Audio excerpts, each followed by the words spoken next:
তার পাঠানো তিস্তা তিস্তা গবেষণাপত্রকে অগ্রাহ্য করতে পারেনি কেন্দ্র। পুজো উদ্বোধনে গিয়ে বাংলা ভাষাকে ধ্রুপদী ভাষার মর্যাদা দেওয়ায় খুশি মুখ্যমন্ত্রী মমতা বন্দ্যোপাধ্যায়, এমনটা জানিয়েছেন। একডালিয়া এভারগ্রিনে পুজো উদ্বোধন করতে গিয়ে মুখ্যমন্ত্রী বলেছেন, বাংলা ভাষাকে ধ্রুপদী ভাষার মর্যাদা দেওয়ার জন্য কেন্দ্রকে দিস্তা দিস্তা গবেষণাপত্র পাঠিয়ে প্রশ্ন তুলেছিলেন তামিলনাড়ু, কেরালা তাদের ভাষার মর্যাদা পেলে বাংলা পাবে না কেন। তিনি জানিয়েছেন, বাংলা ভাষা সারা পৃথিবীতে পঞ্চম বৃহত্তম ভাষা, এশিয়ার দ্বিতীয় বৃহত্তম ভাষা। এরপরেও কেন বাংলা ভাষা ধ্রুপদী ভাষার মর্যাদা পাবে না, প্রশ্ন তুলেছিলেন। 10 বছর বিষয়টি নিয়ে কেন্দ্রের সঙ্গে কার্যত যুদ্ধ চালিয়েছেন বলে দাবি করে মমতা বন্দ্যোপাধ্যায় বলেছেন, এটা নিয়ে কেউ কোনোদিন দাবি তোলেননি। দীর্ঘদিন বঞ্চিত থাকলেও শেষ পর্যন্ত বাংলা ভাষা তার সম্মান পেয়েছে।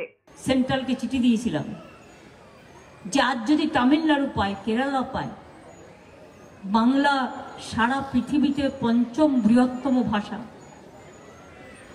এবং এশিয়াতে দ্বিতীয় বৃহত্তম ভাষা, তাহলে আমাদেরটা কেন ক্লাসিক্যাল ল্যাঙ্গুয়েজের ধ্রুপদী স্বীকৃতি ভাষার কেন পাবে না?